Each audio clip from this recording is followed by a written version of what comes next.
राजनीतिक जमीन पापा की, मेहनत चाचा की और ठाठ बाट युवराज के।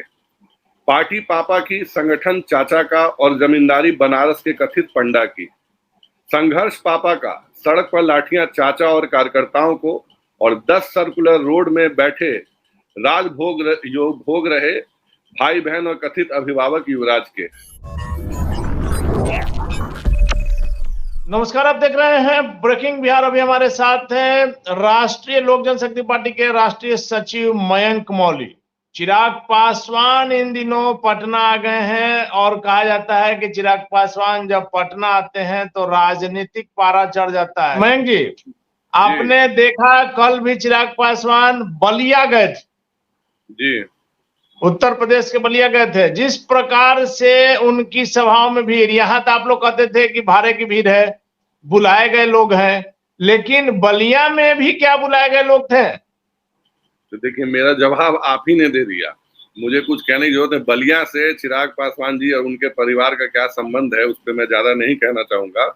हाँ, ये बात अब आपको मैं क्या बताऊं, पहले ये पुराना एक सत्य है, स्थापित सत्य है कि चिराग पासवान जी आइटम उनका सॉन्ग रहा है, फिल्मों में काम किए हैं, तो एक उत्सुकता तो रहती ही है लोगों को देखने के लिए। अब जैसे अब चिराग पासवान जी के जिस भीड़ की आप बात कर रहे हैं, तो आपके गृह शहर आरा में देखिए, आज से 2 दिन पहले पवन सिंह जी गए थे अपना डिवोर्स का, कहिए कि बस पेशी में गए थे, तो वहां पे लाठीचार्ज करना पड़ा। कोर्ट में गए थे, उनकी पत्नी जो पत्नी है वो भी गई थी।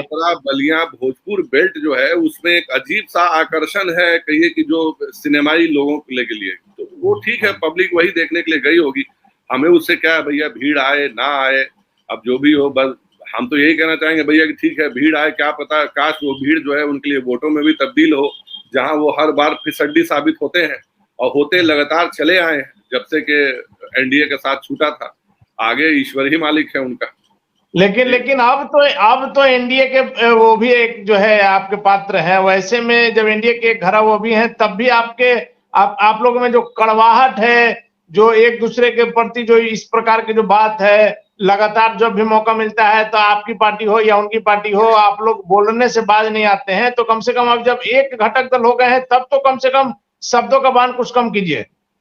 अब देखिए, राजनीति में गठबंधन धर्म कैसे निभाया जाता है, इसकी सीख हमें किसी साइबेरियन पक्षी से लेने की जरूरत नहीं है, उसकी सीख उन्हें लेने की बनस्पत ज्यादा जरूरत है। जो कि आपको याद होगा कि एनडीए में जिस दिन ये शामिल हुए हैं, उसके अगली सुबह बिहार आने के बाद इनके मन में अपने जो इनके 10 सर्कुलर रोड में इनके भाई, इनके बहने और इनके तथाकथित अभिभावक रहते हैं, उनके लिए अपार प्रेम उमड़ा। इन्होंने मुंह खोल करके कहा एनडीए में शामिल होने के दूसरे दिन कि बिहार में माननीय लालू प्रसाद यादव जी से बड़ा कोई नेता नहीं है, और Lalu Prasad Yadav ji is a man of words. तो और एक रात पहले आप जाके प्रधानमंत्री जी के पैर छूते हैं, उनसे आशीर्वाद लेते हैं, उनका अपने आप को कथित हनुमान बताते हैं, और अगली सुबह फिर आपको राजद प्रेम आपका जाग जाता है। तो हम लोग तो ये बात शुरू से कहते आए हैं कि भैया ये तो राजद की गोदी में बैठ करके ये एनडीए को लव सिग्नल हमेशा से देते आए हैं, और अभी भी अनवरत जारी है। कथित कितने बयान आपको ऐसे दिला दूं इनके पिछले ज्वाइनिंग होने के बाद से, जब इनका राजद प्रेम अपार उमड़ा है। आपने देखा होगा अपने भाइयों को लेकर के, अपने कथित अभिभावक को लेके, सबको लेके। तो ये 2 नाव की सवारी जो ये कर रहे हैं, उसके बाद इनसे हमें गठबंधन धर्म सीखने की कोई आवश्यकता नहीं है। तो इसी कारण से चिराग पासवान तेजस्वी यादव पर हमलावर नहीं होते हैं क्या? बिल्कुल नहीं होते। अब तो ये सवाल मुखर रूप से पूछा जाने लगा, और आपने महसूस किया होगा कि वो हमेशा इस सवाल को लेके असहज महसूस आपको दिखाई पड़ते होंगे। जब भी कोई सवाल पूछता है तो वो बैकफुट ले लेते हैं कि नहीं हम तो बोलते ही हैं, अब उनको हम क्या ही बोलें, सारा कुछ तो नीतीश कुमार के हाथ में है, तो ये है वो है, जो भी एक्सक्यूजेज होते हैं वो अपने हिसाब से देते रहते हैं। लेकिन मेरा यही मानना है जी कि लेकिन मयंक जी एक बड़ी बात सामने आई है। अभी 2 दिनों पहले चिराग पासवान आए थे पटना, अभी भी शायद पटना ही है, लेकिन उसके 1 दिन पहले आपके राष्ट्रीय अध्यक्ष केंद्रीय मंत्री पशुपति पारस जी जब यहाँ गए थे, नियुक्ति पत्र बांट रहे थे ऊर्जा स्टेडियम में पटना में, तो उनसे जब सवाल किया गया था तो उन्होंने सीधे तौर पर कहा कि मुख्यमंत्री नीतीश कुमार यदि आते हैं तो हम उनका स्वागत करेंगे। इस पर चिराग पासवान जब आए थे एयरपोर्ट पर, जब पत्रकार साथियों ने उनसे बात किया, तो चिराग पासवान ने सीधी हमला किया कि आप स्वागत तो करेंगे ही, क्योंकि आप उन्हीं के कोटा से मंत्री जो बने हुए हैं। अब देखिए, इस पर एक बड़ी ही रोचक एक कविता मैं उनको पेश करना चाहूंगा, उनके लिए मैंने लिखी है। उस पर जरा मुलायजा फरमाया जाए कि राजनीतिक जमीन पापा की, मेहनत चाचा की और ठाठ बाट युवराज के। पार्टी पापा की, संगठन चाचा का और जमींदारी बनारस के कथित पंडा की। संघर्ष पापा का, सड़क पर लाठियां चाचा और कार्यकर्ताओं को, और 10 सर्कुलर रोड में बैठे भोग रहे भाई बहन और कथित अभिभावक युवराज के। हेलीकॉप्टर किराए का, किराया धन पशुओं का, और हेलीकॉप्टर में कार्यकर्ता की गोदी में पैर टिका आसमानी स्वैग युवराज का। अंदर के युवराज को मारिए जनाब। मैं उनको यही कहना चाहूंगा कि माननीय नीतीश कुमार जी एनडीए में आएंगे नहीं आएंगे, ये भविष्य के गर्व का सवाल है, ठीक है। और माननीय प्रधानमंत्री जी उनको अपने पास, जब आपने देखा होगा G20 में उन्होंने बुलाया है, हालांकि वो महज एक औपचारिक मुलाकात थी। मुझे ये जानना है कि ये इतने असहज क्यों हो रहे हैं, इनके पेट में मरोड़े क्यों पड़ रहे हैं, क्यों तकलीफ हो रही है इतनी, अगर किसी को देख करके।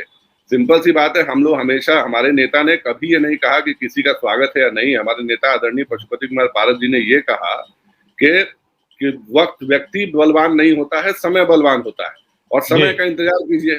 तो ये एक पूरी तरीके से जिम्मेदारी भरा एक कहिए कि राजनीतिक बयान है। इस बयान के उनको जो मायने निकालने निकालते रहे। अभी भी एनडीए में शामिल होने से पहले उनके जितने भी प्रवक्ता थे या उनके कार्यकर्ता थे, उनको मंत्री बना रहे थे। कोई मुख्यमंत्री बना रहा होता है, कोई पता नहीं क्या बना रहा होता है, तो वो उनको बनाने दीजिए। उसकी खीज है, उनको मंत्री ना बन पाने की खीज है, उनको मुख्यमंत्री ना बन पाने की खीज है। तो ये खीज मिटाने के लिए वो अनर्गल बयान देते रहते हैं कि कौन क्या कर रहा है, क्या नहीं कर रहा है, हमारे नेता क्या है और माननीय प्रधानमंत्री जी से उनका क्या संबंध है, क्या परस्पर संभाव है, ये अनिल जी आपको बताने की जरूरत नहीं है। 9वीं बार मुझे लगता है कि प्रधानमंत्री रोजगार मेला का कहिए कि अध्यक्षता उन्होंने की है अलग अलग जगहों पे, विदेशों से कहिए जहां भी होता है। G20 में भी हमारे विभाग का बहुत, कहिए कि हमारे मंत्री जी के विभाग का बहुत बड़ा योगदान रहा। और अभी नवंबर में, आगामी नवंबर में भी इंटरनेशनल ईयर ऑफ मिलेट जो होने वाला है, जो कि एक वैश्विक स्तर पे यूएन द्वारा घोषित एक बहुत बड़ा एक कहिए कि मंच होगा, जिसमें कि भारत अपने कई प्राचीन काल के जितने भी हमारे जो भी मिनिस्ट्री ऑफ फूड अफेयर्स के तरफ से जो भी चीजें आती हैं उनको कहीं शोकेस करेगा। अब ये सब जलन है इनको। अब प्रधानमंत्री जी इनको जब से देखिए कि माननीय गृह मंत्री अमित शाह जी के पास से मिल करके हमारे नेता आए हैं, तब से इनके पेट में मरोड़े उठ रहे हैं। जी, उसी सवाल पर हम आ रहे थे कि जब केंद्रीय मंत्री पारस जी ने मुलाकात की, उनके साथ आपके पार्टी के राष्ट्रीय उपाध्यक्ष सूरजभान सिंह भी थे। कहा जा रहा है कि हाजीपुर सीट को लेकर के पारस जी ने अपनी बात फाइनल कर ली है, क्या सच्चाई है? अरे सर, तो हमारे नेता तो शुरू से कहते आ रहे हैं कि हाजीपुर सीट जो है वो नॉन नेगोशिएबल है, उस पर कोई भी समझौता नहीं होगा और वो उस सीट पे लड़ेंगे। ऑब्वियस सी बात है, गठबंधन धर्म में आप भी जानते हैं, आप पुराने प्रबुद्ध पत्रकार हैं, कि जो विनिंग सीट होती है वो हमेशा उसी दल की होती है। तो सिटिंग गेटिंग का जो हिसाब होता है, तो हमारे जीती हुई सीट है।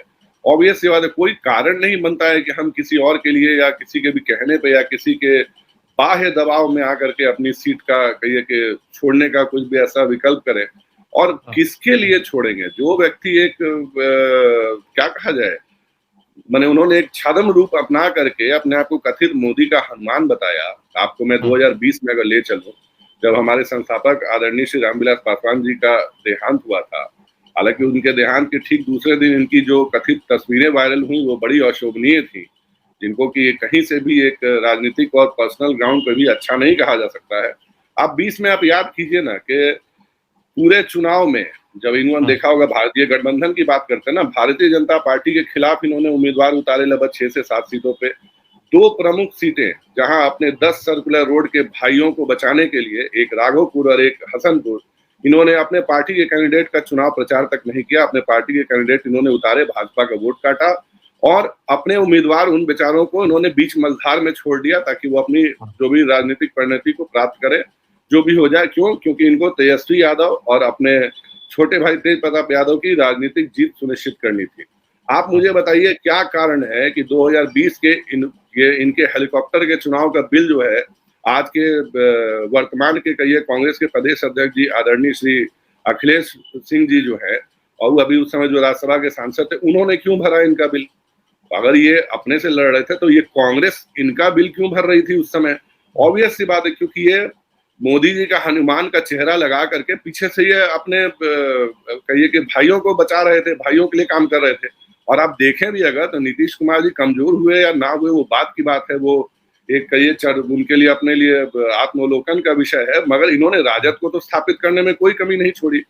अब आगे की भी जो घटनाक्रम जो इनका घटता है, जो आप देखिए जब ये एनडीए से बाहर निकल गए थे, ना इनको एनडीए से किसी ने बाहर निकाला था, ना एनडीए में इनको किसी ने आने के लिए कहा था, स्वयं से बाहर निकल गए, स्वयं से अंदर आ गए। जब बाहर निकले थे तो आपको याद होगा इन्होंने एनडीए के प्रत्याशियों के खिलाफ लगातार अपने उम्मीदवार उतारे हैं, चाहे हमारे यहाँ हमारे जो अभी वर्तमान के जो हाजीपुर के जो एमएलसी साहब हैं, उनको जो एनडीए के उम्मीदवार थे, चाहे आप उधर इनका तारापुर कुशेश्वर स्थान देख लीजिए, कहाँ इन्होंने एनडीए के खिलाफ अपने उम्मीदवार नहीं उतारे। और उस दौरान ये क्या कहते फिर जाते थे पूरी दुनिया में, मेरी पार्टी तोड़ी, मुझे घर से निकाल दिया गया, मुझे ये कर दिया गया, मुझे वो कर। इनके पास कथित भाजपा के कुछ शीर्ष नेताओं की ऑडियो क्लिप ये जारी करने की बात करा करते थे। इनके पार्टी के उपाध्यक्ष जो है, राष्ट्रीय उपाध्यक्ष, वो पूर्व सांसद, वो भाजपा को लतखोर पार्टी बता रहे थे, आपको याद होगा। और उसके बाद आज उसी लतखोर पार्टी के चरणों में गिर करके क्यों आज पड़े हुए हैं? क्यों? क्योंकि इनको पता है कि 2024 का चुनाव निकालना बहुत मुश्किल है।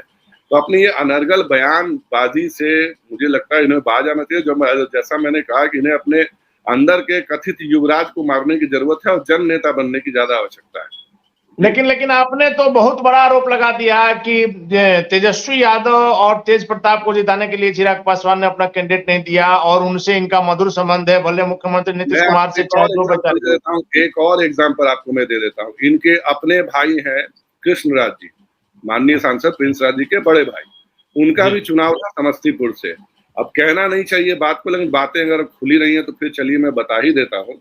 अपने इनके छोटे भाई जो कि खुद चुनाव लड़ रहे थे 2020 का चुनाव का, वो हो गए। ऐसे बहुत सारे फेरिस्त लंबी है जिन प्रत्याशियों का चुनाव प्रचार इन्होंने नहीं किया, बाकायदा इनके उगाही एजेंटों के द्वारा, जो इनके उगाही एजेंट बनारस के और कुछ यहाँ के भी जो उगाही एजेंटों ने उनसे चुनाव खर्च, हेलीकॉप्टर का खर्च तक लिया था और बनिस्पत उनके लिए चुनाव प्रचार भी नहीं किया जा करके। तो अब ये राजनीतिक सुचिता की बात अब इन लोगों के मुंह से सुनना थोड़ा हास्यास्पद लगता है कि भाई जब आप अपने भाई के लिए प्रचार नहीं करते हैं, अब आपको दुनिया में आप घूम घूम करके आप अपने लिए नए नए चाचा बना रहे हैं। आप अपने चाचा और अपने चचेरे भाइयों के लिए आपने क्या किया है घर में? आपने अपने परिवार के सदस्य के लिए तक के लिए आपने प्रचार नहीं किया। आपने अपने कितने प्रत्याशियों का जीवन बर्बाद कर दिया। इन्होंने हसनपुर में जो बंदा जो चुनाव लड़ रहा था हमारी तरफ से, उसको इन्होंने चुनाव का ऑफिस खोलने तक नहीं दिया था। इलेक्शन ऑफिस जो होता है वो इलेक्शन ऑफिस तक नहीं खुल पाया उस बंदे का। तो इसको क्या समझा जाए? आप एक तरीके का वॉकओवर दे रहे थे, आप एक तरीके से वोट काट करके, आप भाजपा का वोट काट करके आपने उन अपने दोनों राजनीतिक भाइयों को आपने वॉकओवर दिया। तो ये कहिए कि ये आरोप नहीं है, ये प्रमाणिक सत्य है कि इन्होंने हमेशा से राजद की मदद की है। जबकि अगर मैं आपको याद दिलाऊं तो हमारे संस्थापक, हमारे नेता आदरणीय श्री परशुराम पारस जी, हमारे संस्थापक स्वर्गीय श्री रामविलास पासवान जी का सारा जीवन राजद की विचारधारा के विरोध में रहा है। वो कभी भी, मुझे नहीं लगता है कि भाई राजद के विचारधारा के साथ है।